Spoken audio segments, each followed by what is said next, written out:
Hello guys, in this video, I will show you how to set up and tap and pay using Samsung Wallet in 2025 step by step. Step 1. Open the Samsung Wallet app and tap Add Card. Step 2.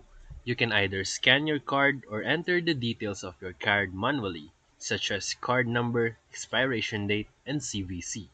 Step 3. Complete the verification process with your bank. This might involve an OTP via SMS or call. Step 4. Once you are verified, your card is now ready for tap to pay transactions. Step 5.